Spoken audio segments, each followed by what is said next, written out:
हरे कृष्णा। आप सभी का स्वागत है साप्ताहिक रविवारी सत्संग कार्यक्रम में।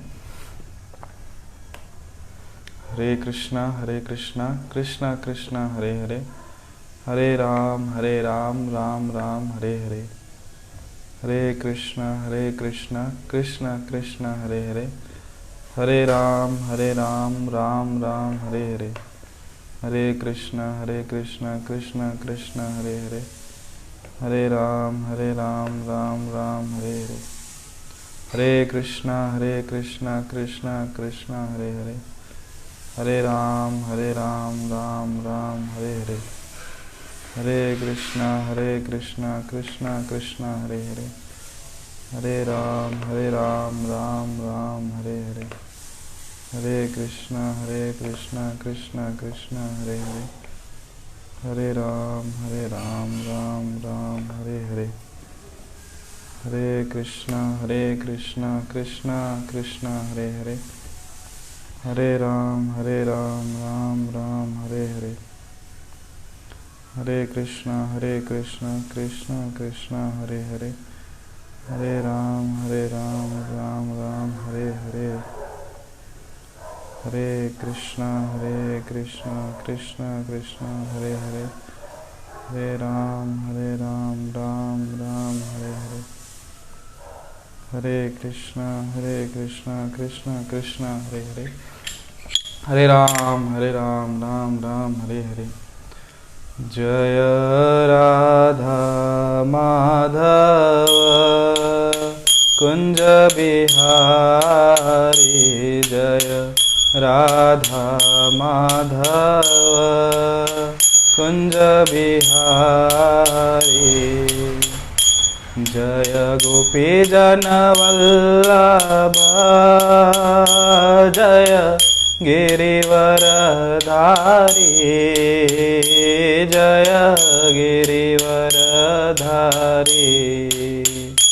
जय गोपी जन वल्लभ, जय गिरिवरधारी, जय गिरिवरधारी। यशोदानंदन व्रज जनरंजन, यशोदानंदन व्रज जनरंजन। यमुना तीरावनचारी, यमुना तीरावनचारी। जय राधा माधव कुंज बिहारी, जय राधा माधव कुंज बिहारी। जय गोपी जन वल्लभ गिरिवरधारी, जय गोपी जन वल्लभ गिरिवरधारी। यशोदानंदन व्रज जनरंजन, यशोदानंदन व्रज जनरंजन। यमुना तीरावनचारी, यमुना तीरावनचारी। जय राधा माधव कुंज बिहारी, जय राधा माधव कुंज बिहारी। हरे कृष्णा कृष्णा कृष्णा हरे हरे, हरे राम राम राम हरे हरे। हरे कृष्णा कृष्णा कृष्णा हरे हरे, हरे राम राम राम हरे हरे। हरे कृष्णा कृष्णा कृष्णा हरे हरे, हरे राम राम राम हरे हरे। हरे कृष्णा कृष्णा कृष्णा हरे हरे, हरे राम राम राम हरे हरे, हरे कृष्णा कृष्णा कृष्णा हरे हरे, हरे राम राम राम हरे हरे, हरे कृष्णा कृष्णा कृष्णा हरे हरे, हरे राम राम राम हरे हरे, हरे कृष्णा कृष्णा कृष्णा हरे हरे, हरे राम राम राम हरे हरे, हरे कृष्णा कृष्णा कृष्णा हरे हरे, हरे राम राम राम हरे हरे, हरे कृष्णा कृष्णा कृष्णा हरे हरे, हरे राम राम राम हरे हरे, हरे कृष्णा कृष्णा हरे हरे,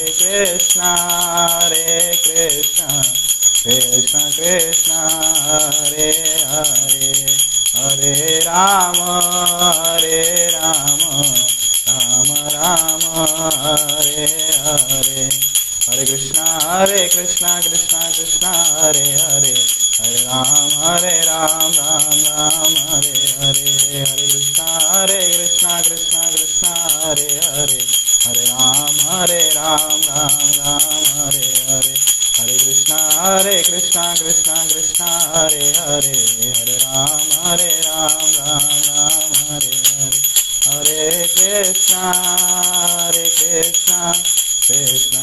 कृष्णा हरे हरे, हरे राम राम हरे हरे, हरे कृष्णा कृष्णा हरे हरे, हरे राम राम राम हरे हरे, हरे कृष्णा कृष्णा हरे हरे, हरे राम राम राम हरे हरे, जय जय प्रभुपाद जय जय प्रभुपाद, जय जय गुरुदेव जय जय गुरुदेव। ॐ अज्ञानतिमिरन्दस्य ज्ञानाञ्जनशलाकया चक्षुरुन्मिलितं येन तस्मै श्रीगुरुवे नमः। श्रीचैतन्यमनोभीष्टं स्थापितं येन भूतले स्वयं रूप कदा मह्यं ददाति स्वपदान्तिकं। वन्देऽहं श्रीगुरु श्रीयुतापदकमलं श्रीगुरुन् वैष्णवांश्च श्रीरूपं साग्रजातं सहगना रघुनाथान्वितं तं सजीवं साद्वैतं सावधूतं परिजनसहितं कृष्णचैतन्यदेवं श्रीराधा कृष्णपादान् सहगना ललिता श्रीविशाखान्वितांश्च। हे कृष्ण करुणा सिन्धु दीनबन्धु जगत्पते गोपेश गोपिकान्त राधाकान्त नमस्तुते। तप्त कांचन गौरांगी राधे वृंदावनेश्वरी वृषभानुसुते देवी प्रणमामि हरिप्रिये। नमो विष्णुपादाय कृष्णपृष्ठाय भूतले श्रीमते भक्तिवेदांत स्वामी निति नामिने। नमस्ते सारस्वती देवे गौरवाणी प्रचारिणे निर्विशेष शून्यवादी पाश्चात्य देशतारिणे। वाञ्छाकल्पतरुभ्यश्च कृपा सिन्धुभ्येव च पतितानां पावनेभ्यो वैष्णवेभ्यो नमो नमः। श्रीकृष्ण चैतन्य प्रभु नित्यानंद श्री अद्वैत गदाधर श्रीवासादि गौरभक्तवृंद। हरे कृष्णा कृष्ण कृष्ण हरे हरे, हरे राम राम राम हरे हरे।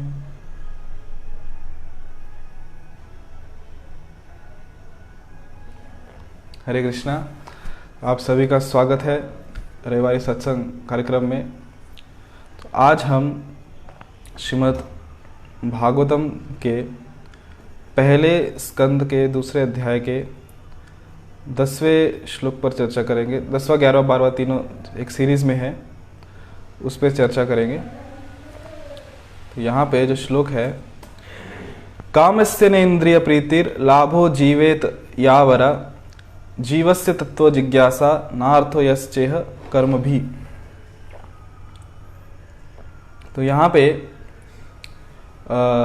इसका अर्थ ऐसा बताया गया है कि जो जीवन की इच्छाएं हैं उन्हें कभी भी इंद्रिय तृप्ति की तरफ नहीं लेके जाना चाहिए।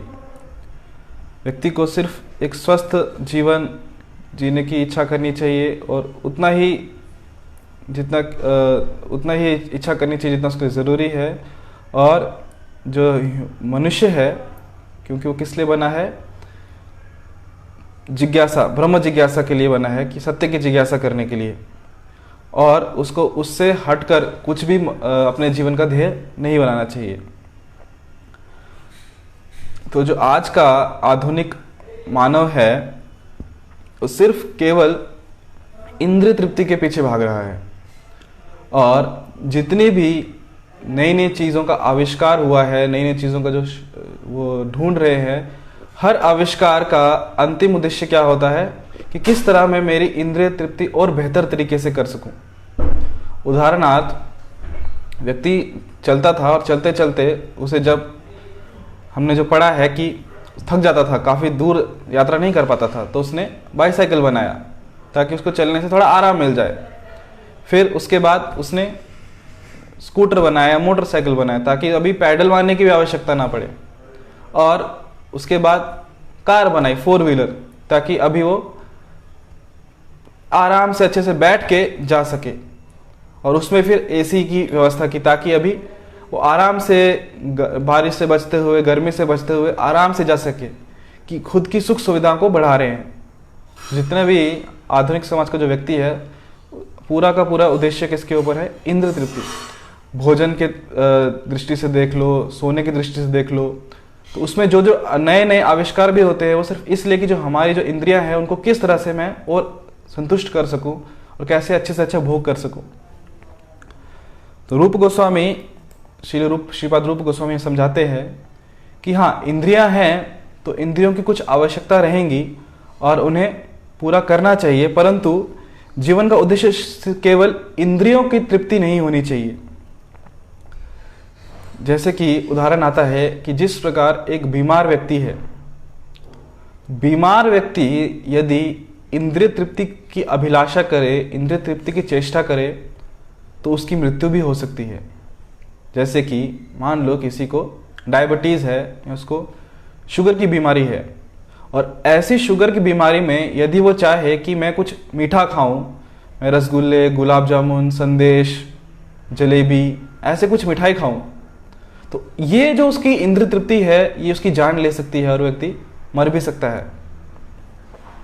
तो अभी हम जिस अवस्था में हैं, हम भी एक बीमार अवस्था में हैं, और इस बीमारी में, और हमारी बीमारी क्या है कि हम कृष्ण को भूल चुके हैं और इस भौतिक जगत में हैं। तो इस बीमारी में यदि हम इंद्रिय भोग की जो हमारी चेष्टा है उसको पूर्ण करते हैं, तो ये हमारी आध्यात्मिक मृत्यु के समान है। कि अभी हमारी बीमारी क्या है कि हम ये नहीं जानते कि हम आत्मा हैं या शरीर हैं। हम स्वयं को शरीर समझते हैं और हमारी जो हर कार्य है वो शरीर के स्तर पर आके करते हैं। ये हमारी अभी व्याधि है, ये हमारी बीमारी है। और इस बीमारी के अंतर्गत यदि हम इंद्रिय तृप्ति की और अग्रसर हों, स्वयं को शरीर मानते हुए और इंद्रिय भोग करने लगे, तो इससे हमारी आध्यात्मिक मृत्यु निश्चित है और हम भौतिक चीजों में और ज्यादा उलझते जाएंगे। तो सुत गोस्वामी, श्रीपाद सुत गोस्वामी या भागवतम में श्लोक में कह रहे हैं कि कामस्य नेन्द्रिय प्रीतिर, कि हमें जो हमारा मेन उद्देश्य है इस जीवन का, वो इंद्रियों की संतुष्टि करना नहीं है, वो तत्व जिज्ञासा करना है, आत्म जिज्ञासा अर्थात तो ब्रह्म जिज्ञासा। और जो हमारा जीवन है वो उसी की पूर्णता के लिए लगा रहना चाहिए कि हमें जिज्ञासा करनी चाहिए। तत्व क्या है? तत्व जिज्ञासा करनी चाहिए। कृष्ण कहते हैं वेदेश सर्वे अहम एव वेद्यो, और जितना भी वैदिक शास्त्र है, जो वैदिक ज्ञान है, वो सब इसी चीज के लिए है कि हम कृष्ण को समझें कि भगवान परम पुरुष श्री कृष्ण भगवान कौन है, परम सत्य क्या है। और वेदों का जो हम जितने भी वेद हैं उनको पढ़ने का उद्देश्य यही है कि हम कृष्ण को समझें। कृष्ण कहते हैं वेदांत वेदकृत। और बहुत सारे हम देखते हैं कि जो मायावादी तत्वज्ञानी भी होते हैं वो भी बहुत अहंकार लेते हैं कि वो जानते हैं, कहते हैं कि हम वेद जानते हैं, हम वेदों के ज्ञाता हैं।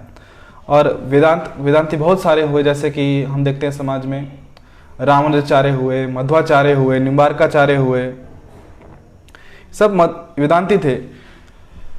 जो वेदांत है ये केवल जो मायावादी तत्वज्ञानी हैं इनके खेलने की चीज नहीं है, और कि सिर्फ उनके लिए नहीं है कि सिर्फ यही लोग वेदांत के ऊपर चर्चा करेंगे। दरअसल जो वेदांत भाष्य है, जो वेदांत है, वेदांत अर्थात वेदांत भाष्य, वेदांत का सार, वो स्वयं जिन्होंने वेद लिखे श्रील व्यास देव जी, उन्होंने ही उसका वेदांत अर्थात उसके ऊपर टीका लिखी है कि वेदों का सार क्या है, वो श्रीमद् भागवतम के रूप में वेदव्यास जी ने पहले से हमें दिया है, जो कि वेदांत भाष्य भी जिसे कहा जाता है। भाष्य ब्रह्म सूत्राणी, और जो उसके ऊपर टीका लिखी है वो स्वयं वेदों के लेखक जो कि श्रील व्यास देव जी है उन्होंने ही लिखी है। और उद्देश्य क्या है वेदांत का, कि वेदों के जो लेखक हैं उन्हें समझना, जो सही में जिन्होंने वेद दिए अर्थात भगवान। और क्योंकि जैसा कि हम जानते हैं श्रील व्यास देव जी भी स्वयं कृष्ण के ही अवतार थे, और वही उन्होंने ही संदेश दिए। तो भगवत गीता में भगवान श्री कृष्ण उद्देश्य हमें आज्ञा दे रहे हैं, और श्रीमद् भागवतम में भी वो हमें क्या कर रहे हैं, आज्ञा दे रहे हैं। जैसे कि भगवत गीता में ही भगवान कहते हैं वेदांतविद वेदकृत च अहम, कि मैं ही वेदों का रचने करने वाला हूँ, रचेता हूँ, मैं ही हूँ, और वेदों को मैं ही जानता हूँ।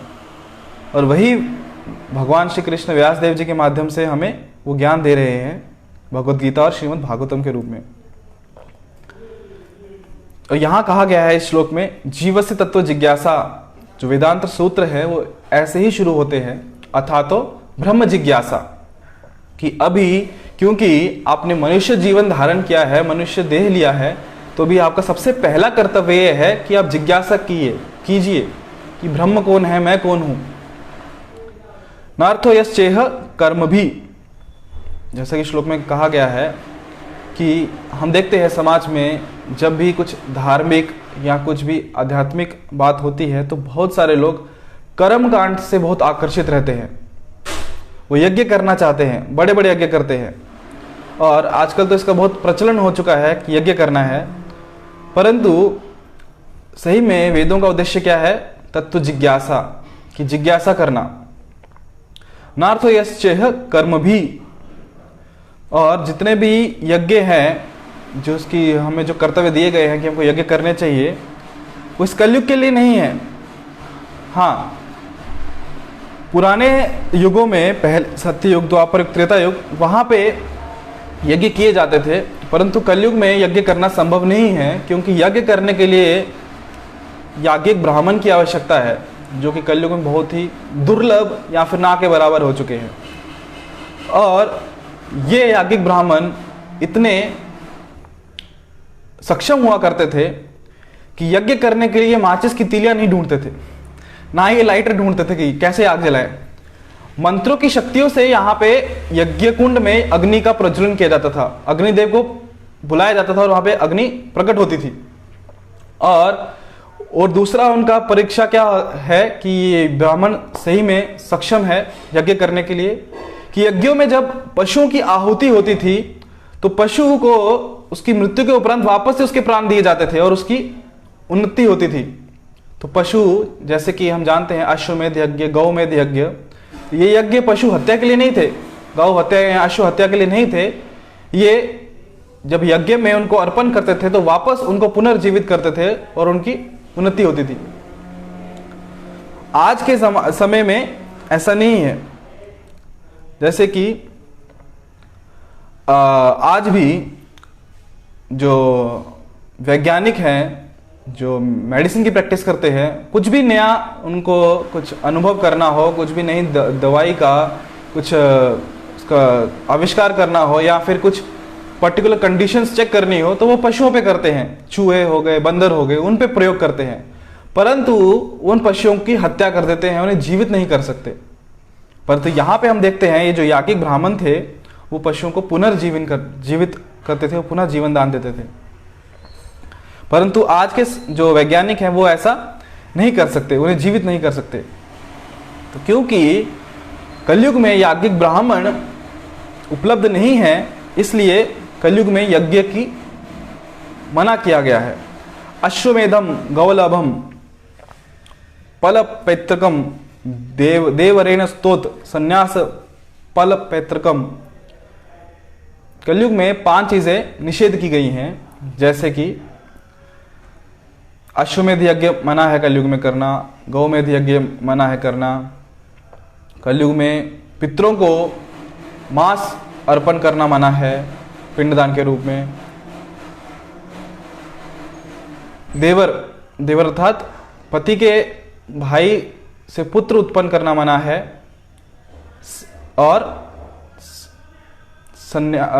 संन्यास लेना मना है। तो यहाँ पे जो संन्यास की बात हुई है, कर्म संन्यास के लिए मना किया गया है, क्योंकि जो वैदिक सिद्धांत है उसके अनुसार कर्म अर्थात यज्ञ, और तो जो व्यक्ति संन्यास लेता था वो यज्ञों का त्याग करता था, परंतु यहाँ पे जो संन्यास मना किया गया है लेने के लिए, कर्म संन्यास के लिए मना किया गया है, वैष्णव संन्यास के लिए मना नहीं किया गया है। वैष्णव संन्यास जो कि त्रिदंडी संन्यास है वो ले सकते हैं, और जिसका अर्थ है कि व्यक्ति जब त्रिदंडी संन्यास लेता है, जब वैष्णव संन्यास लेता है, तो अपने वो शरीर, मन और शब्द तीनों को भगवान की सेवा में लगा देता है। तो इसलिए त्रिदंडी संन्यास मना नहीं है कलयुग में लेना, वो स्वीकार्य है। सो भगवान कहते हैं नार्थ यश्चेह कर्म भी। सो उद्देश्य क्या है? उद्देश्य है यज्ञ करना। यज्ञ कौन सा? यज्ञ का अर्थ क्या है कि यज्ञ अर्थात जो हर वो कार्य जो भगवान की संतुष्टि के लिए किया जाए, जो विष्णु कृष्ण की संतुष्टि के लिए जाए, उनकी प्रसन्नता के लिए जाए, वो यज्ञ है। और यज्ञ, क्योंकि जो हमने ऊपर जिन यज्ञों का हमने विस्तृत के बारे में समझा, जिन यज्ञों के बारे में समझा, वो यज्ञ कलयुग में करना संभव नहीं है। तो इसलिए कलयुग में कौन से यज्ञ के बारे में बात की गई है? कलुर नास्ते गतिरन्य था, हरे नाम हरे नामेव केवलम, कलो नास्ते गतिर अन्य था। इस कलयुग में और कोई मार्ग नहीं है, कोई मार्ग नहीं है, कोई मार्ग नहीं है। 3 बार बोला गया है। किसके लिए? आत्म साक्षात्कार के लिए। केवल एक ही मार्ग है, वो है हरिनाम और केवल हरिनाम ही केवल ऐसा साधन है, एकमात्र साधन है जिससे हम भगवान की प्राप्ति कर सकते हैं। संकीर्तन प्राय रेजंती ही सुमेधशा, कृष्ण वर्णम तुषा कृष्णम संगोपंगास्त पार्षदम। यज्ञ संकीर्तन प्राय यजंती ही सुमेधशा कहा गया है। सुमेधशा अर्थात वो व्यक्ति जो कि बहुत बुद्धिमान है। मूढ़ लोगों के बारे में बात नहीं हो रही है, बुद्धिमान व्यक्तियों के बारे में बात हो रही है कि बुद्धिमान व्यक्ति किसका आश्रय लेगा? संकीर्तन का। क्योंकि जो पुराने बीते हुए युगों में जो यज्ञ हुआ करता था, वो यज्ञ करना अभी संभव नहीं है, क्योंकि उस यज्ञ में बहुत सारी सामग्री लगती है। जैसे उदाहरणार्थ घी लगता है, गौ माता का घी, जो कि कलयुग में वो शुद्ध घी मिलना भी मुश्किल है, तो हम कैसे यज्ञ करेंगे? तो इसलिए वो संभव नहीं है। इसलिए शास्त्र कहते हैं यज्ञ संकीर्तन प्राय रेजंती ही सुमेधशा, कि जो बुद्धिमान व्यक्ति हैं वो क्या करते हैं? संकीर्तन यज्ञ करते हैं। और ये जो संकीर्तन यज्ञ है ये इस कलयुग में करना संभव है और बहुत ही सरल भी है। इतना सरल है कि छोटे छोटे बच्चे भी ये इसमें भाग ले सकते हैं, इस यज्ञ में भाग ले सकते हैं, और बहुत ही आनंदित होकर वो इस यज्ञ को करते हैं। और ये सही में यज्ञ है, क्योंकि ये भगवान श्री विष्णु, भगवान श्री कृष्ण की प्रसन्नता के लिए है। तो हम बात कर रहे थे तत्व जिज्ञासा।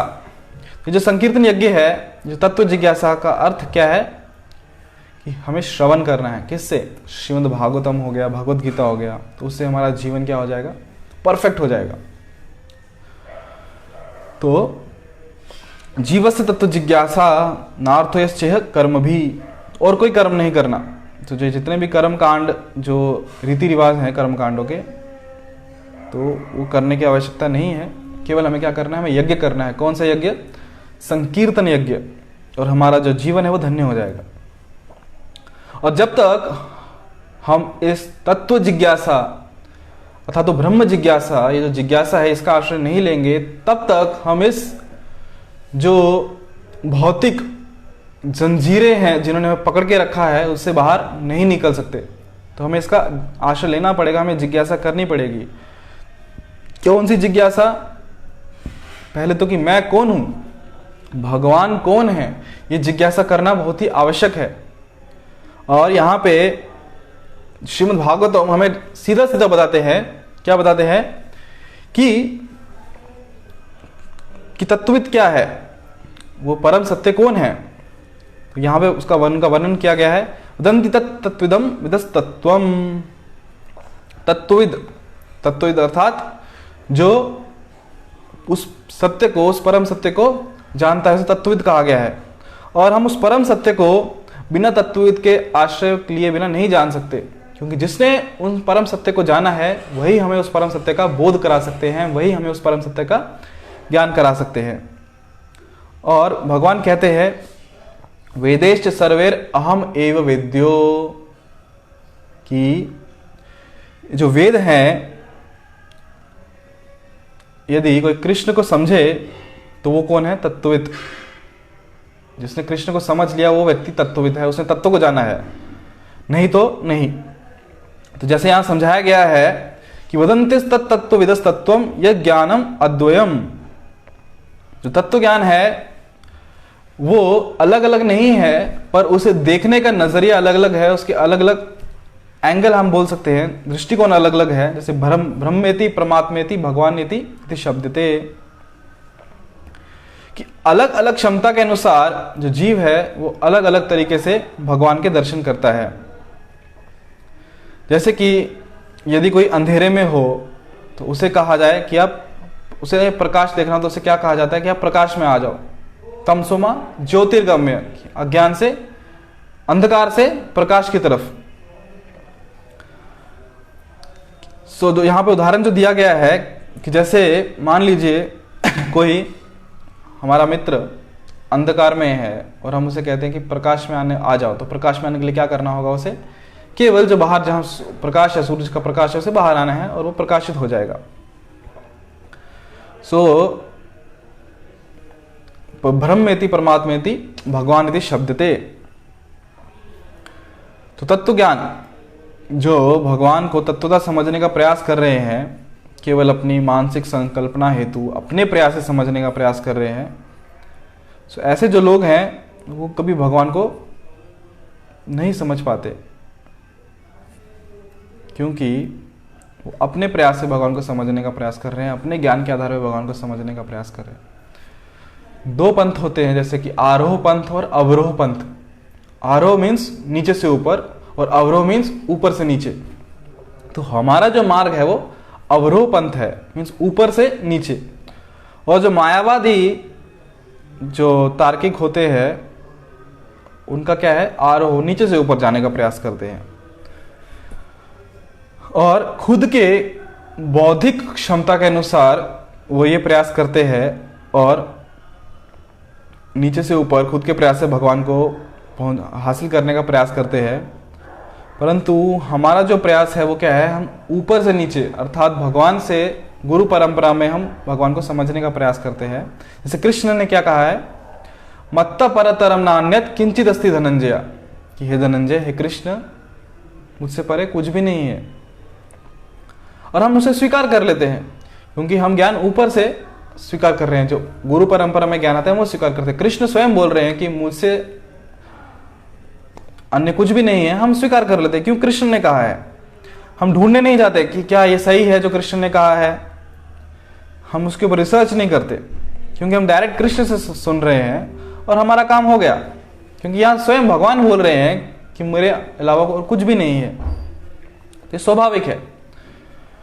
परंतु ये एक मार्ग हो गया। जो दूसरा मार्ग है वो है कि खुद के प्रयास से भगवान को ढूंढना। और दोनों में श्रेष्ठ कौन सा है कि वो व्यक्ति जो डायरेक्ट सीधा भगवान से सुन रहा है। ये एकदम सही मार्ग है।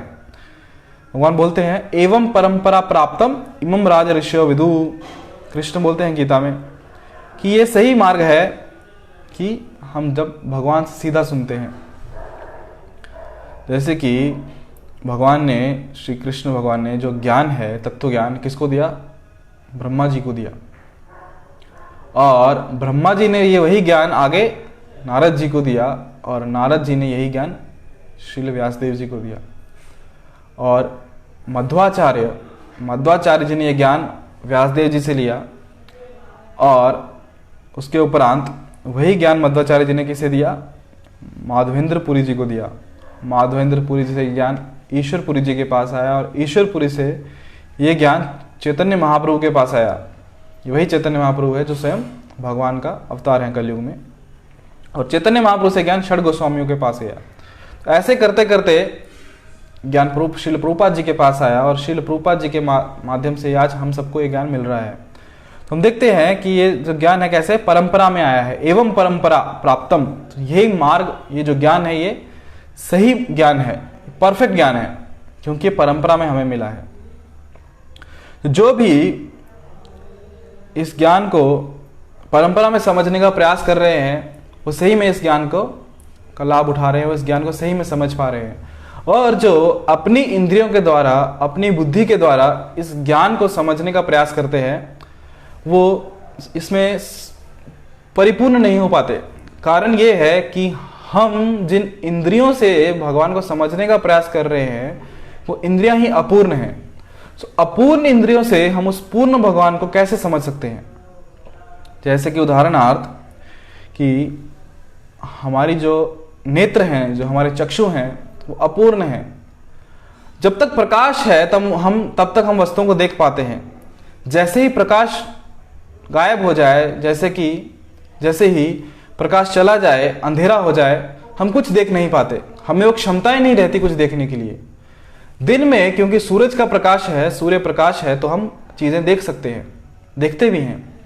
और जैसे ही रात हो जाती है, सूर्य प्रकाश चला जाता है, और यदि चंद्रमा का प्रकाश भी नहीं है तो हम कुछ भी देख नहीं पाते। तो हमारे नेत्र भी कितने अपूर्ण हैं, और हम बहुत ही उस नेत्रों में बहुत ही कंडीशंस हैं कि हम उसी सीमित दायरे में देख पाते हैं। तो ऐसे नेत्रों के होते हुए हम कैसे गर्व से कह सकते हैं कि मुझे दिखाओ भगवान कहाँ है, मैं इन नेत्रों से भगवान को देखना चाहता हूं। ऐसे ही जो हमारी इंद्रियां हैं, बाकी इंद्रियां भी, सबकी अपनी अपनी क्षमता है, एक सीमित क्षमता है, जिसके बाहर, उस सीमा के बाहर वो कुछ भी अनुभव नहीं कर सकती। इसीलिए हमें अपनी इंद्रियों पे भरोसा ना करते हुए जो परंपरा में ज्ञान आ रहा है उस पे विश्वास करके उससे स्वीकारना चाहिए। और क्योंकि हम उस वस्तु को नहीं देख पा रहे, हम उस चीज का अनुभव नहीं कर पा रहे अपनी इंद्रियों से, इसका अर्थ ये नहीं है कि वो चीज, वस्तु अस्तित्व में नहीं है। ऐसी बहुत सारी वस्तुएं हैं जिनको हम देख नहीं पाते, जिन्हें हम स्पर्श नहीं कर पाते, जिन्हें हम सूंघ नहीं पाते, जिनका हम श्रवण नहीं कर पाते, परंतु वो अस्तित्व में हैं। जैसे कि हमारी जो श्रवण की क्षमता है वो 20 हर्ट्ज से लेकर 20 किलो हर्ट्ज तक है। इसका अर्थ ये नहीं कि इसके नीचे कुछ साउंड वाइब्रेशंस नहीं है और इसके ऊपर कुछ साउंड वाइब्रेशंस नहीं है, परंतु हमारे कर्णों की वो क्षमता नहीं है, हमारे कानों की वो क्षमता नहीं है कि हम वो श्रवण कर सके। तो इसका अर्थ ये नहीं है कि वो है नहीं, वो अस्तित्व में नहीं है, नहीं वो है, परंतु हमारी क्षमता नहीं है कि हम उसे श्रवण कर सके। और भगवान श्री कृष्ण अर्जुन को वही परंपरा में ज्ञान दे रहे हैं। सकालेन योगनष्ट परंतपा, भगवान कहते हैं कि काल में जिस तरह समय बीतता गया, ये जो ज्ञान है ये नष्ट हो गया। ज्ञान नष्ट होने से अच्छा बोलने से ये जो परंपरा है ये टूट गई। तो भगवान कृष्ण वो परंपरा को पुनः स्थापित कर रहे हैं अर्जुन को ज्ञान देके। और भगवान अर्जुन को ये भी कहते हैं कि मैं तुम्हें ज्ञान दे रहा हूं और तुम इसे समझ पाओगे, क्योंकि इसके दो कारण हैं। कारण पहला कि तुम मेरे भक्त हो और दूसरा तुम मेरे मित्र हो। तो भगवान अपने मित्र और अपने भक्त को ये ज्ञान दे रहे हैं। तो जब हम इसी गुरु शिष्य परंपरा से श्रवण करने का प्रयास करेंगे, एक भक्त और एक भगवान के मित्र से श्रवण करने का प्रयास करेंगे, तो हम इस ज्ञान को समझ पाएंगे। हो सकता है कि जो व्यक्ति, जो कथाकार इस ज्ञान को देने का प्रयास कर रहा है, उसमें कुछ त्रुटियां हो, उसमें कुछ कमियां हो, या मुझ में कुछ कमियां हैं, मुझ में भी बहुत सारी कमियां हैं, परंतु ये जो ज्ञान है, जो परंपरा में आ रहा है, इस ज्ञान में कोई कमी नहीं है। ये ज्ञान अपने आप में परिपूर्ण है। और क्योंकि भगवान परिपूर्ण है, भगवान का जो ये परंपरा में जो ज्ञान आ रहा है वो परिपूर्ण है, तो इससे फर्क नहीं पड़ता कि मुझ में क्या कमियां है, परंतु हमें ये देखना चाहिए कि जो ज्ञान है, ये ज्ञान अपने आप में परिपूर्ण है और इसमें कुछ कमी नहीं है, और हमें इसे ज्ञान को स्वीकार करना चाहिए, क्योंकि ये पूर्ण पुरुष से आ रहा है और एक प्रॉपर परंपरा में आ रहा है। तो जैसे भगवान कहते हैं कि कृष्ण को कहते हैं, भगवान श्री कृष्ण अर्जुन को कहते हैं कि मैं क्या हूं, मैं परम भगवान हूं। भगवान कह रहे हैं मैं भगवान हूं, और हम भी क्या वही कह रहे हैं, हम क्या कह रहे हैं कि कृष्ण भगवान हैं। भगवान कहते हैं मन मना भव मद भक्ता मद्याजी माम नमस्कुरु। भगवान कहते हैं कि मेरे भक्त बनो, मुझे नमस्कार करो, मेरी पूजा करो। हम भी वही कहते हैं कि भगवान कृष्ण की पूजा करो, भगवान कृष्ण को नमस्कार करो, भगवान कृष्ण को प्रणाम करो, भगवान कृष्ण के भक्त बनो। तो वही ज्ञान जो भगवान कृष्ण दे रहे हैं, वही ज्ञान हम दे रहे हैं। तो इसलिए ज्ञान क्या है, अपने आप में पूर्ण है। सो यहां पे जो भगवान के शब्द हैं और जो वक्ता है, जो भगवान का ज्ञान देने का प्रयास कर रहा है, उनके जो शब्द हैं उनमें कुछ भेद नहीं है, कुछ अंतर नहीं है, वही ज्ञान है। और जो ये परंपरा है, इसे कहते हैं श्रोत परंपरा, कि श्रवण के ऊपर है ये। क्योंकि हमारी जो इंद्रियां हैं जो अपूर्ण है, तो अपूर्ण इंद्रियों से, जैसे कि हमने कहा कि हम कुछ जो भी ज्ञान लेने का प्रयास करेंगे वो क्या होगा, अपूर्ण होगा। उदाहरणार्थ कथा आती है, मान लीजिए उदाहरणार्थ कि एक हाथी है और एक अंधा व्यक्ति, आपने बहुत बार सुनी भी होगी कि एक अंधा व्यक्ति यदि हाथी को स्पर्श के माध्यम से अनुभव करना चाहे कि हाथी क्या है, तो इस दौरान एक व्यक्ति, अंधा व्यक्ति ने हाथी के जो उसकी टांग होती है उसे स्पर्श किया और कहने लगा हाथी अर्थात क्या, एक बड़ा सा स्तंभ है, खंबा है, उसके पांव को स्पर्श करके। तो क्या इसका अर्थ यह है कि हाथी सही में एक स्तंभ है, हाथी की तुलना हम एक खंबे से कर सकते हैं क्या? नहीं, क्योंकि ये सिर्फ उसका एक अपूर्ण इंद्रिया होने के कारण उसका एक अपूर्ण अनुभव है। जो व्यक्ति हाथी की पूंछ पकड़ेगा, जो अंधा व्यक्ति जिसने हाथी की पूंछ पकड़ी, उसके अनुभव के अनुसार हाथी अर्थात एक रस्सी है, और जिस व्यक्ति ने हाथी के दांतों को, जो बाहरी दांत होते हैं, उसका स्पर्श किया, उसके अनुसार हाथी एक तीक्ष्ण बाण के समान है। तो ऐसे अलग अलग अंधे व्यक्ति जब हाथी के अलग अलग अंगों का स्पर्श करके ये जानने का प्रयास करते हैं कि हाथी अर्थात क्या, तो क्योंकि उनकी इंद्रियां अपूर्ण हैं और इसलिए जो उनका अनुभव भी रहेगा वो अपूर्ण रहेगा। तो वैसे ही जो व्यक्ति अपने अपूर्ण इंद्रियों के माध्यम से, अपने अपूर्ण ज्ञान के माध्यम से भगवान को जानने का प्रयास करते हैं, वो क्या जान पाते हैं, भगवान को कितना जान पाते हैं? सिर्फ ब्रह्मेति, कि भगवान अर्थात क्या, जो भगवान से प्रकाश निकल रहा है, ब्रह्म ज्योति, वो वही समझ पाते हैं। जैसे कि एक अंधा व्यक्ति हाथी के पांव पकड़ के सिर्फ यही समझ पाता है कि हाथी अर्थात एक स्तंभ, एक खंबा, तो उनका ज्ञान अधूरा रह जाता है। वैसे ही जो योगी हैं या जो भक्त हैं या जो मायावादी हैं, वो पूर्ण सत्य को जो जानने का प्रयास करते हैं, तो उसे अद्भुत ज्ञान कहा गया है। इसमें अंतर कुछ नहीं है कि जब वो भगवान को ब्रह्मेति परमात्मेति भगवान इति शब्द थे, जो ब्राह्मण, परमात्मा और भगवान जब परम सत्य को वो इस तरह अनुभव करते हैं, तो उसमें अंतर नहीं है, परंतु फिर भी अंतर है। इसे कहा गया है अचिंत्य भेदाभेद तत्व, कि इसमें भेद है भी और नहीं भी। जैसे कि उदाहरणार्थ कि सूर्य प्रकाश सूर्य प्रकाश, जब सुबह सूर्य उदय होता है और सूर्य प्रकाश खिड़की से हमारे कमरे में आता है तो हम कहते हैं देखो सूर्य आ गया, परंतु वो केवल प्रकाश है। हमने क्या कहा? सूर्य आ गया। तो यहां पे प्रकाश को भी सूर्य कहा गया है इसका, परंतु जो सूर्य है जिससे प्रकाश निकल रहा है वो सूर्य हमसे काफी काफी कोसों कोसों मील दूर है, बहुत दूर है, बहुत बहुत दूर है, परंतु हम सूर्य प्रकाश को भी क्या बोल रहे हैं? सूर्य। तो सूर्य प्रकाश और सूर्य में भेद है भी और नहीं भी।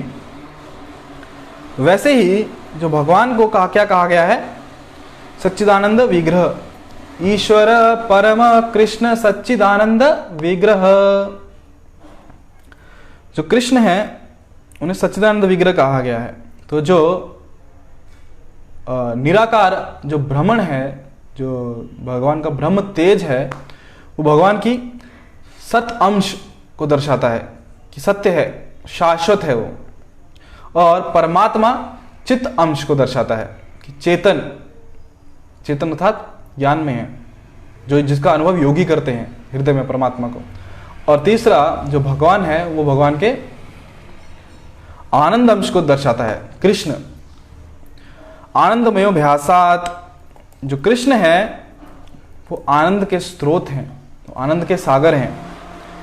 जैसा कि हमने गाया शुरुआत में, जय राधा माधव कुंज बिहारी, ये कृष्ण है। हमेशा कृष्ण श्रीमती राधा रानी के संग में हैं। और जो कुंज विहारी हैं, जो वृंदावन में अलग अलग कुंज हैं, वहां पे वो गोप गोपियां उनके साथ आनंद कर रहे हैं।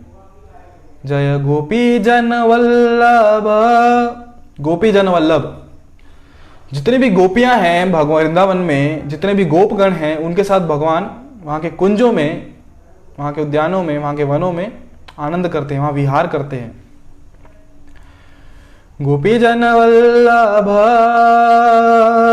जय गिरिवर धारी, गिरिवर धारी, क्योंकि भगवान गोपों को जितने भी वृंदावन के रहीवासी हैं उनसे बहुत प्रेम करते हैं। तो जैसे ही कोई खतरा आ जाता है वृंदावन में तो भगवान तैयार हैं और क्या करते हैं? गोवर्धन लीला करते हैं, गोवर्धन को उठा लेते हैं। और जो वृंदावन वासी हैं वो केवल कृष्ण को जानते हैं और कृष्ण के अलावा कुछ भी नहीं जानते। तो जब इंद्र जो देवता हैं वो वृंदावन वासियों को दंड देना चाहते थे, किस कारण? क्योंकि एक ग्वाल बाल, एक गांव के एक छोटे से बच्चे के कहने पे उन्होंने इंद्र पूजा करने से मना कर दिया। और किसकी पूजा करने लगे? एक पर्वत की, गिरिराज की पूजा करने लगे। तो इस पे इंद्र को क्रोध आ गया और इंद्र बहुत क्रोधित हो गए कि कौन है ये बालक, इसका इतना दुस्साहस कि इसने मेरी पूजा रुकवा दी और मेरा यज्ञ रुकवा दिया। सो जो देवता थे वो बहुत क्रोधित हुए कि एक उस यज्ञ को नहीं किया गया, तो बहुत क्रोधित हो गए। परंतु कृष्ण ने यह साबित कर दिया कि जो तुम्हारा क्रोध है, जो आप लोगों देवताओं का जो क्रोध है, वो मेरे छोटी उंगली के अग्रभाग के समान भी नहीं है, उसकी तुलना में कुछ भी नहीं है। और कृष्ण ने क्या किया? गोवर्धन को उठाया। तो ये जो इंद्र यज्ञ की कथा है ये आप सब लोग जानते हैं कि किस प्रकार गोवर्धन पूजा हुई। गोपी जन वल्लभ जय गिरिवर धारी, जय गिरिवर धारी, यशोदानंदन, यशोदानंदन।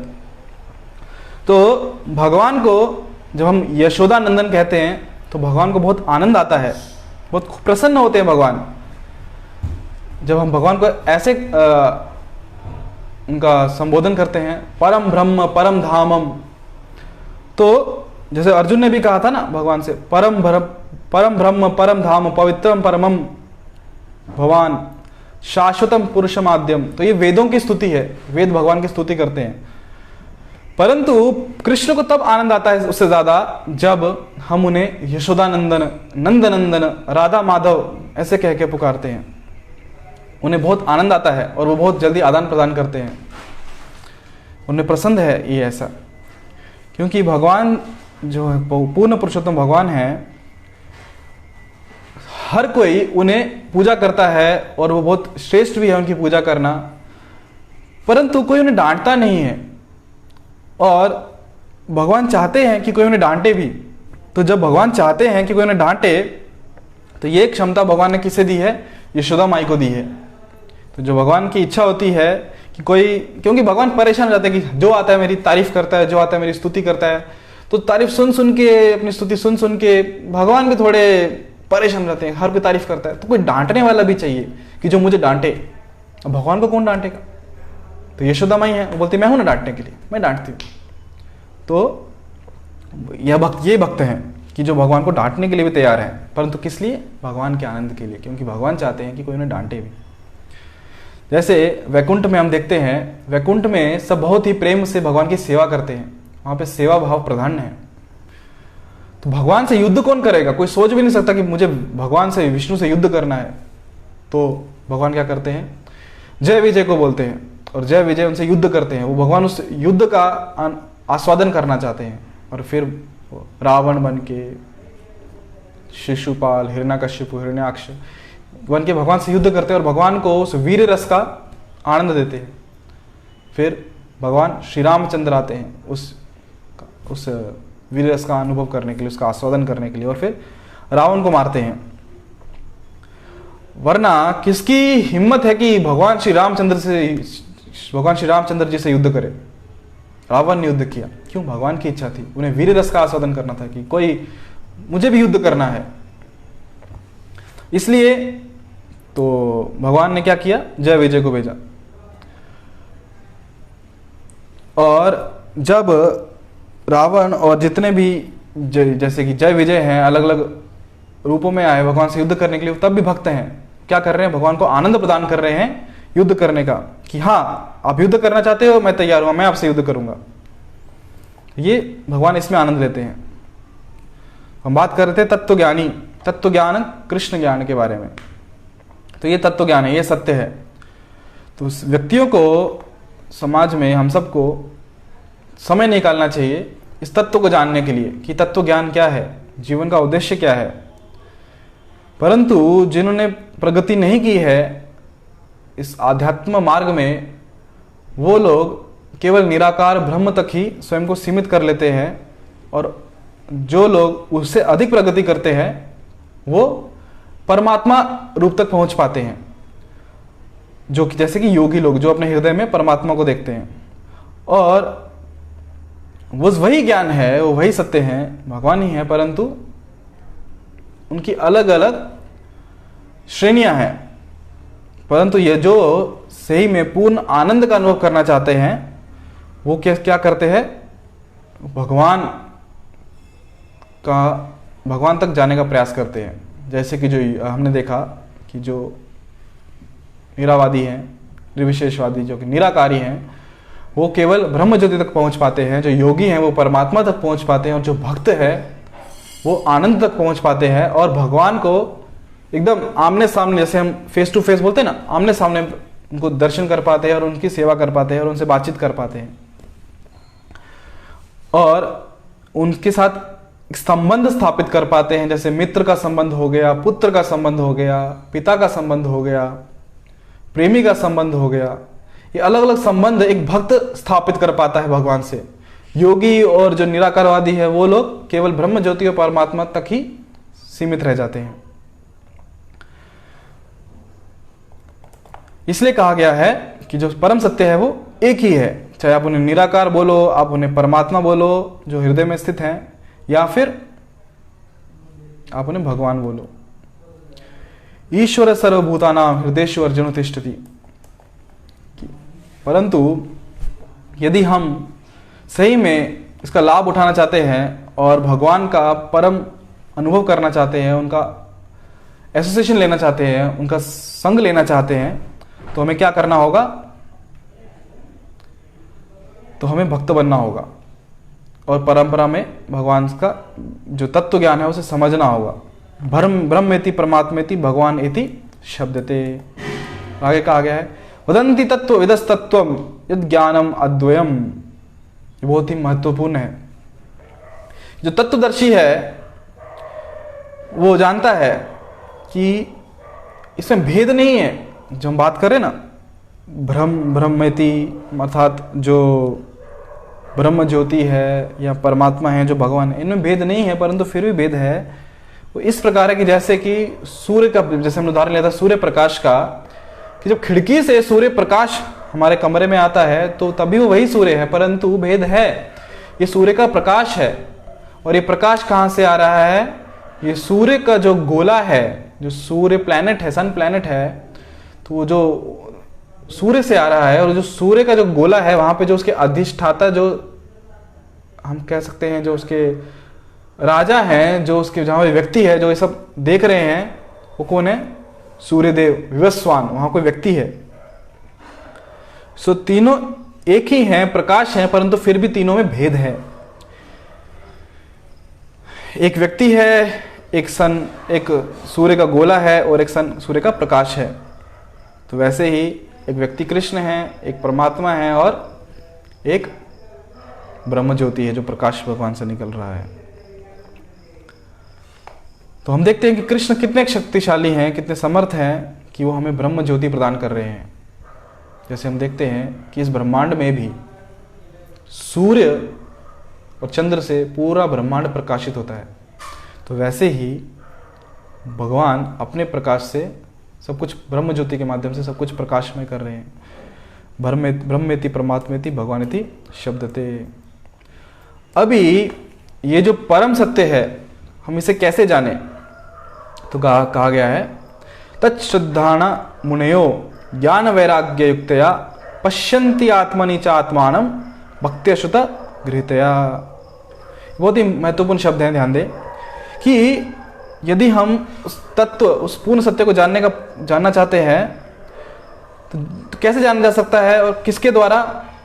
श्रद्धान मुनयो, श्रद्धा, अदौ श्रद्धा, पहले क्या लगेगी? श्रद्धा लगेगी, विश्वास लगेगा। जो श्रद्धावान है वहीं से शुरुआत होती है। यदि व्यक्ति में श्रद्धा नहीं है, वो व्यक्ति भगवान में विश्वास नहीं रखता, तो फिर भूल जाइए, फिर कुछ संभव ही नहीं है कि हम भगवान को जान सके। तो श्रद्धा जो है बहुत महत्वपूर्ण है। तो जिसमें श्रद्धा नहीं है, वो जो नास्तिक है, जिसका भगवान पे विश्वास नहीं है, उसे भगवान के बारे में कुछ भी नहीं समझ में आ सकता, उसे भगवान के बारे में कुछ भी पता नहीं चल सकता, वो भगवान को नहीं समझ सकता। इसे कहा गया है, भगवान कहते हैं न माम दुष्कृतिनो मूढ़ा प्रपद्यन्ते नराधमा। ऐसे जो नरों में अधम लोग हैं वो भगवान कहते हैं मुझे नहीं समझ सकते, क्योंकि वो हमेशा पाप कृत्य करने में व्यस्त हैं, हमेशा पाप कार्य कर रहे हैं। इसलिए भगवान कहते हैं मुझे नहीं समझ सकते। श्रद्धान अदौ श्रद्धा, जिनको श्रद्धा है, भगवान पे विश्वास है, वही समझ सकते हैं। क्या चाहिए? केवल मात्र श्रद्धा। जो भक्ति की शुरुआत होती है वो श्रद्धा से ही होती है। अदौ श्रद्धा तथा साधु संग। तो जिससे केवल तार्किक लोग हैं, जो केवल तर्क करते हैं, जो तर्क के द्वारा भगवान को समझने का प्रयास करते हैं, वो उस ज्ञान को नहीं समझ पाते। और जैसा कि कहा गया है ज्ञान वैराग्य युक्तया, श्रद्धा के साथ साथ ज्ञान भी आवश्यक है।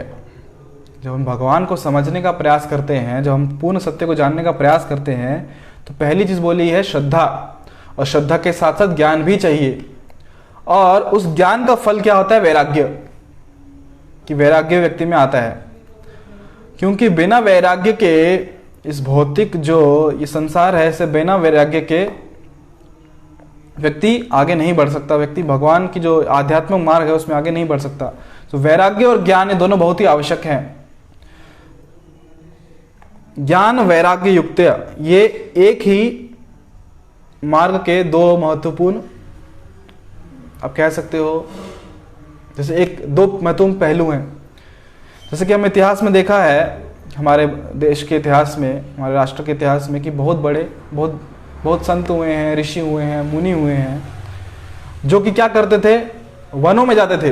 और वनों में क्यों जाते थे? ज्ञान अर्जित करने के लिए। और उस ज्ञान के अर्जन से उनमें क्या आता था? वैराग्य उत्पन्न होता था। किसके प्रति वैराग्य?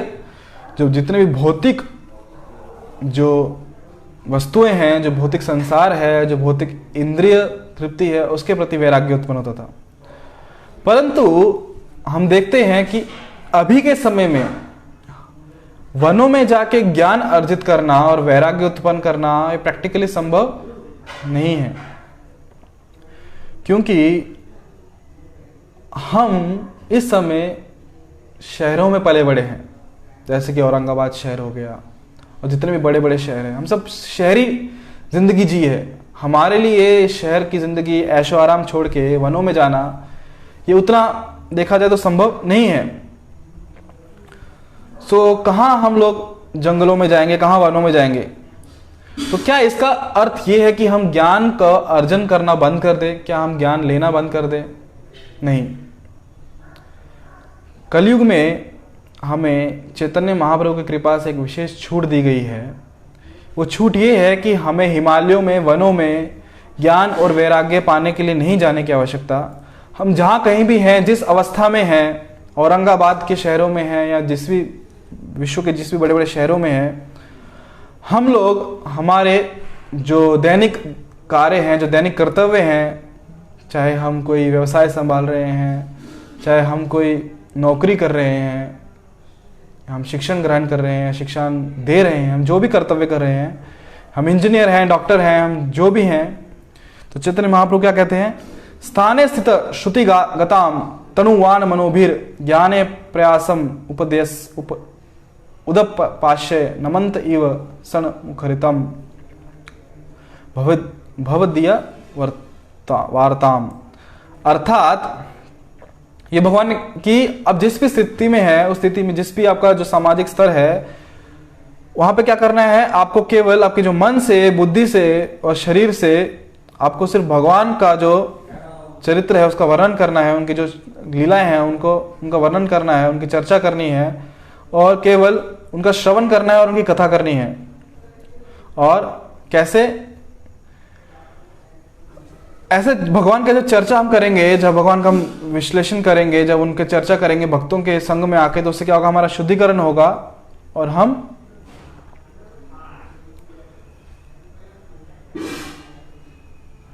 ऐसे भगवान को प्राप्त कर पाएंगे, जो कि और किसी माध्यम से तीनों जितनी भी जो त्रिलोकी है और किसी माध्यम से जो हम हासिल नहीं कर पाते, वो हम केवल भगवान के जो लीलाएं हैं, जो गुण हैं, जो रूप हैं, उनका विश्लेषण करके, उनकी चर्चा करके, हम उनके बारे में स्मरण करके, उनकी कथा करके हम उन भगवान को प्राप्त कर सकते हैं। तो ये जो कहा गया था, ये किसको कहा गया था? रामानंद राय जी ने कहा था, चैतन्य महाप्रभु को कहा था।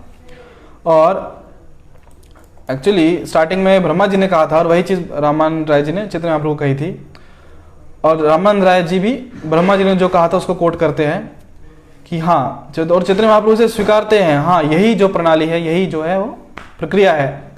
और क्या प्रक्रिया क्या है? ज्ञान प्रयासम उदपाशय, कि हमें स्वतंत्र होने की आवश्यकता नहीं है। हमें यह समझना चाहिए कि भगवान कौन है और परम सत्य क्या है, और हमें ये स्वयं की इंद्रियों के माध्यम से प्रयास नहीं करना चाहिए। हमें गुरु शिष्य परंपरा में समझने का प्रयास करना चाहिए। और हमें जो सिद्ध पुरुष हैं, जो तत्व ज्ञान है, जो तत्ववित्त हैं, ऐसे साधु पुरुषों से इसे श्रवण करना चाहिए, जो परंपरा में जो इस ज्ञान को दे रहे हैं। तो ये प्रणाली है। खुद के मन से हमें चिंतन करके, मनन करके इस निष्कर्ष पे नहीं आना चाहिए और हमें हमारा समय भी बर्बाद नहीं करना चाहिए। और हमें सबमिसिव, हमें नम्र होके गुरु के आश्रम में जाके इस ज्ञान को अर्जन करने का प्रयास करना चाहिए। भगवान कहते हैं सर्वधर्मान परित्यज्य माम एकम शरणम व्रज, कि सब धर्मों का त्याग करके क्या करो? मेरी शरण में आ जाओ। जैसे कि हम जब कोई पिता अपने पुत्र को डांटते हैं और डांटते समय पिता पुत्र से क्या कहते हैं कि पहले मेरी बात मानो, पहले मेरी बात सुनो, बाकी सब बात में पहले जो मैं क्या कह रहा हूं वो सुनो, पहले मेरी शरण में आओ। तो वैसे ही कृष्ण यहाँ क्या कह रहे हैं कि पहले मेरी बात सुनो, मेरी शरण में आओ। देन तो फिर आप जो भी पूछोगे वो भगवान कह रहे हैं वो मैं बताऊंगा, पहले आप मेरी शरण में आओ। तो हमें केवल भगवान की शरण में जाना है। हम देखते हैं इस भौतिक जगत में पदम पदम हर पग पे हम तकलीफ़ों का सामना करते हैं, हम मुसीबतों का सामना करते हैं और हम समझते हैं कि हम भोक्ता हैं, परंतु हम भोक्ता नहीं हैं, हम सेवक हैं। और इस अवस्था में जहाँ पे हम हर स्थिति में हम परेशानी का सामना करते हैं, हम तकलीफ़ों का सामना करते हैं, हमको एक ही कार्य करना है, वो क्या है, हमें भगवान श्री कृष्ण की शरण जाना है। और भगवान कृष्ण की शरण में जाके हमें वही चीज़ बोलनी है जो भगवान कृष्ण ने कही गई है, और वही चीज़ हमें एक डाके के समान बिना कुछ फेरबदल किए हमें आगे प्रस्तुत करनी है, ताकि ज्ञान परंपरा में है और हम भी जो ज्ञान स्वीकार करते हैं वो परंपरा में स्वीकार करते हैं। और उसके लिए फिर हमको जो ज्ञान और वैराग्य है उसे अर्जित करने के लिए हमें वनों में जाने की आवश्यकता नहीं है। हम जिस शहर में भी हैं उस शहर में भी हम इस ज्ञान और वैराग्य को हम इसका अनुभव कर सकते हैं, हम उसे अर्जित कर सकते हैं भगवान के आदेशों का पालन करके भक्तों के संग में। तो आगे कहा गया है प्रायण अजितो अपि, कृष्ण क्या कौन है, अजित हैं, कोई कृष्ण को जीत नहीं सकता। परंतु जो ऐसे भक्त हैं जिन्होंने पूर्णतः कृष्ण का आश्रय लिया है, जब ऐसे भगवत आश्रित भक्तों से हम श्रवण करते हैं जो कि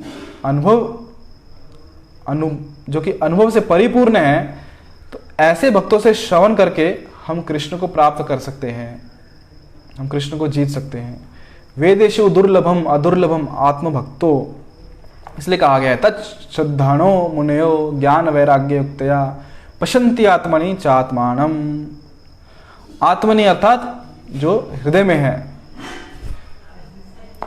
और ऐसा व्यक्ति, ऐसा साधु, ऐसे ऋषि जो कृष्ण को अपने हृदय में देख पाते हैं। तो ये प्रणाली है, ये प्रक्रिया है भक्त्या की, भक्ति के माध्यम से, सेवा के माध्यम से, ना कि अपने मन के तर्कों से हम भगवान को समझने का प्रयास करना चाहिए। मन के तर्कों से समझने का प्रयास करेंगे तो संभव नहीं है, परंतु यदि हम भगवान की सेवा करके भक्तों के आश्रय लेके समझने का प्रयास करेंगे भगवान को तो संभव है। इसलिए यहाँ पे बहुत ही महत्वपूर्ण शब्द का उपयोग किया गया है, भक्त्या। भगवद गीता में भगवान क्या कहते हैं कि योग के माध्यम से नहीं, ना ज्ञान के माध्यम से, ना कर्म के माध्यम से, परंतु भक्त्या माम अभिजानति यावन यश्च अस्मि तत्वता, कि योग के माध्यम से, ज्ञान के माध्यम से, कर्म के माध्यम से हम भगवान को नहीं समझ सकते। एक ही मार्ग है भगवान को समझने का, वो क्या है, भक्त्या माम अभिजानति। भगवान कहते हैं भक्ति भाव से, भक्ति में सेवा के भाव के माध्यम से भगवान को हम लोग समझ सकते हैं।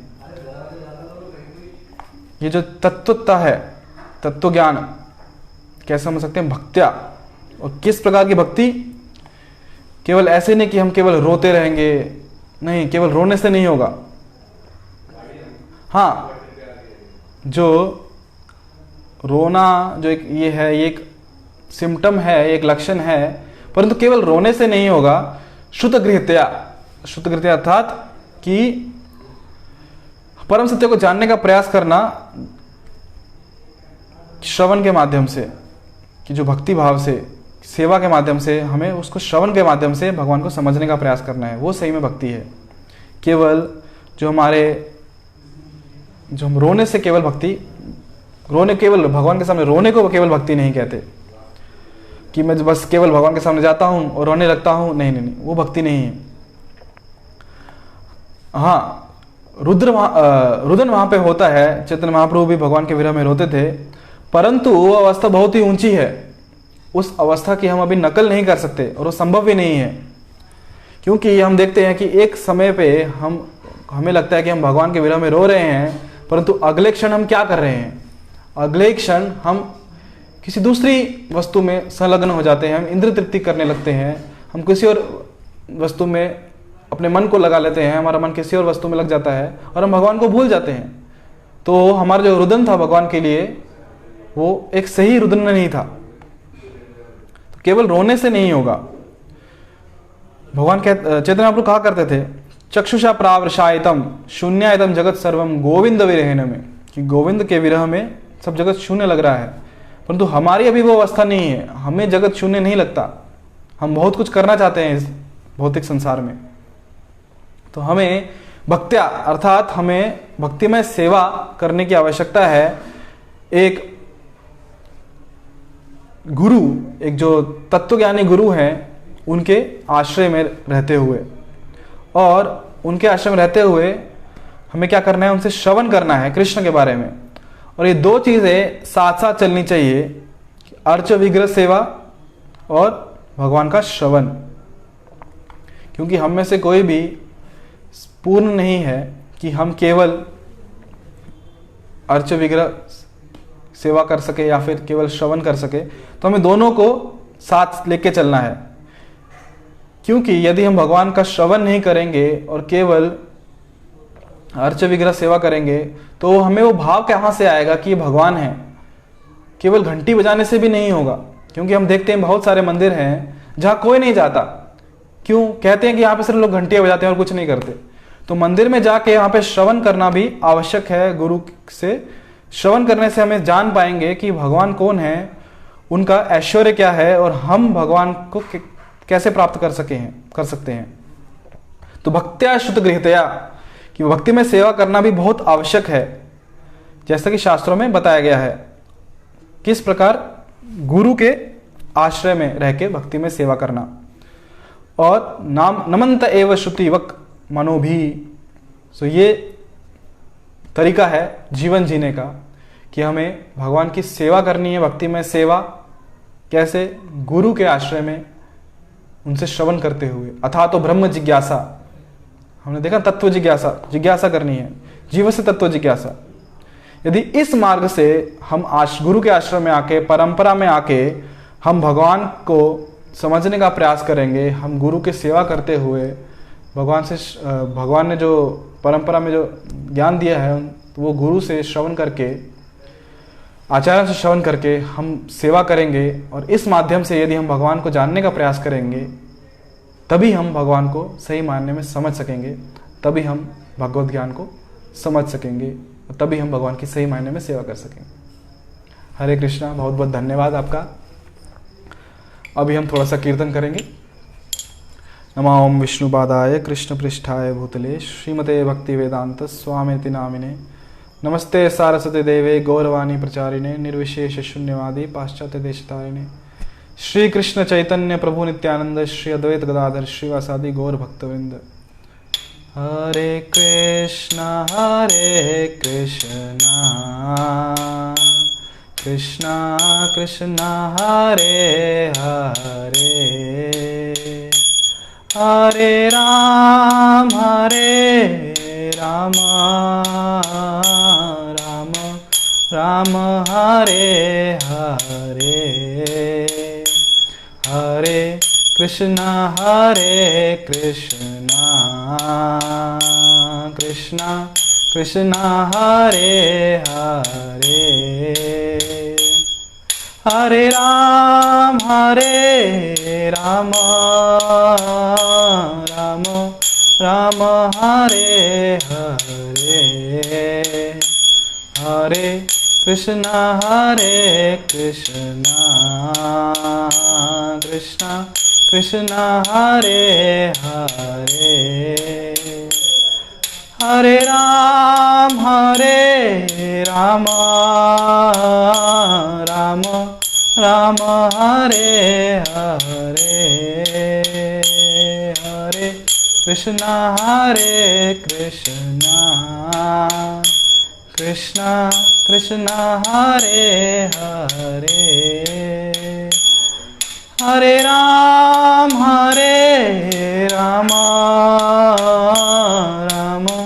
राम हरे हरे, हरे कृष्णा कृष्णा कृष्णा हरे हरे, हरे राम राम राम हरे हरे, हरे कृष्णा कृष्णा कृष्णा हरे हरे, हरे राम राम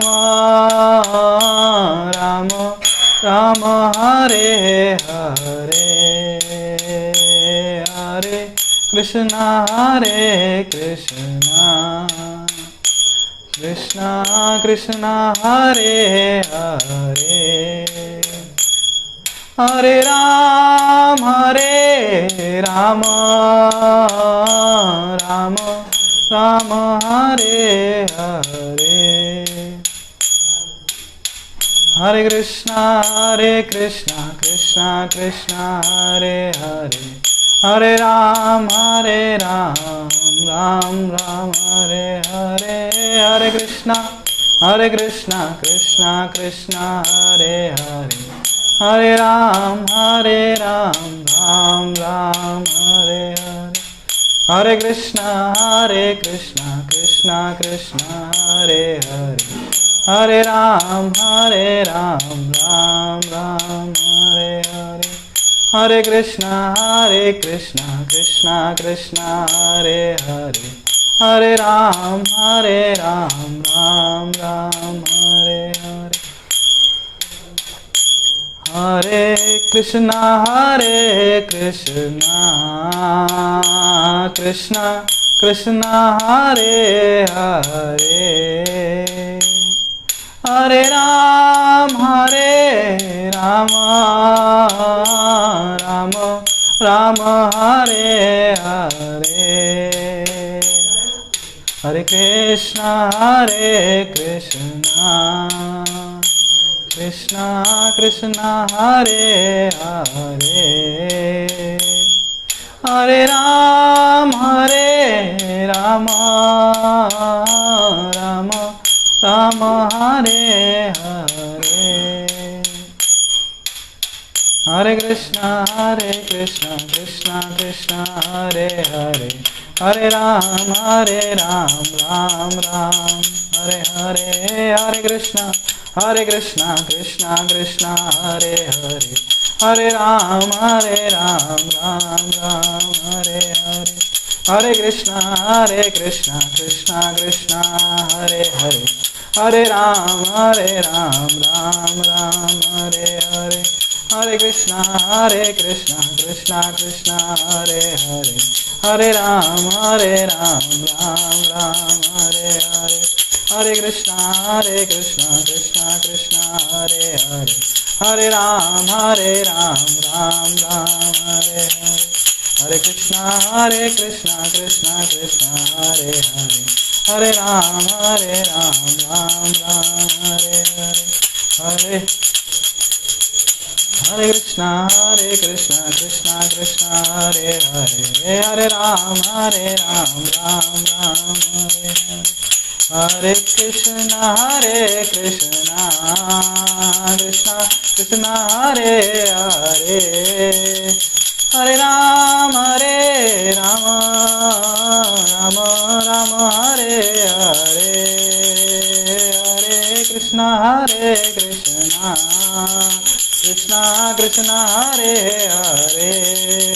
कृष्णा हरे हरे, हरे राम राम हरे हरे, हरे कृष्णा कृष्णा हरे हरे, हरे राम राम हरे हरे, हरे कृष्णा कृष्णा हरे हरे, हरे राम राम हरे हरे, हरे कृष्णा कृष्णा हरे हरे, हरे राम राम हरे हरे, हरे कृष्णा कृष्ण कृष्ण हरे हरे हरे राम राम राम हरे हरे जय गौर निताय गौर निताय गौर निताय जय गौर निताय जय गौर निताय गौर निताय गौर निताय जय गौर निताय जय जय प्रभुपाद प्रभुपाद प्रभुपाद जय जय प्रभुपाद जय जय प्रभुपाद प्रभुपाद प्रभुपाद जय जय प्रभुपाद जय जय गुरुदेव गुरुदेव गुरुदेव जय जय गुरुदेव जय जय गुरुदेव गुरुदेव गुरुदेव जय जय गुरुदेव। कलयुग पावन श्री हरिनाम संकीर्तन की जय। श्रील प्रभुपाद की जय। हरे कृष्ण।